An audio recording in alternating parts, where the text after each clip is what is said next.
ગીર જંગલમાં એક ચક્રી શાસન કરનાર શાનદાર સિંહ જોડી જયવીરનો અંત આવી ગયો છે. વીરુ બાદ હવે જયનું પણ સારવાર દરમિયાન મૃત્યુ થયું છે.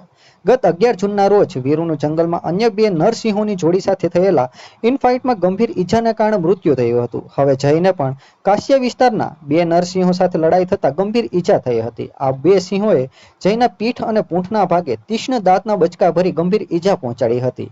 ઈજાગ્રસ્ત જયને સાસણ લાયન હોસ્પિટલમાં રેસ્ક્યુ કરી સારવાર માટે લાવવામાં આવ્યો હતો.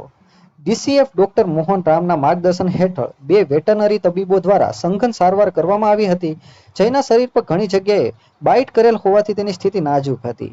લાંબી સારવાર અને વન્યપ્રાણી વિભાગની ભારે મહેનત છતાં જયનું સારવાર દરમિયાન મૃત્યુ થયું છે. જયના મૃતદેહનો સાસણ ડિવિઝન ઓફિસની પાછળના ભાગે અંતિમ સંસ્કાર પણ કરવામાં આવ્યો છે. જયવીરુની જોડી જીવનમાં પણ સાથે રહી અને મૃત્યુમાં પણ સાથે રહી. આ જોડી ગીર જંગલમાં પ્રવાસીઓ માટે આકર્ષણનું કેન્દ્ર હતી. ટુરિઝમ અને જંગલ વિસ્તારની શાન સન્માન આ જોડીના મૃત્યુથી સિંહ પ્રેમીઓએ સોશિયલ મીડિયા પર દુઃખ વ્યક્ત કર્યું છે. ડીસીએફ ડોક્ટર મોહન રામે જયના મૃત્યુ અંગે ઊંડું દુઃખ વ્યક્ત કરતા જણાવ્યું કે આ પ્રકૃતિનો નિયમ છે. જયવીરુની જોડી વર્ષો સુધી જંગલમાં અદ્ભુત રીતે રહેતી હતી. હવે તેમની ટેરિટરીમાં બીજા નરસિંહોની જોડી તેમની જગ્યા લેશે. આ જંગલની જીવન સૃષ્ટિનું જીવન ચક્ર છે.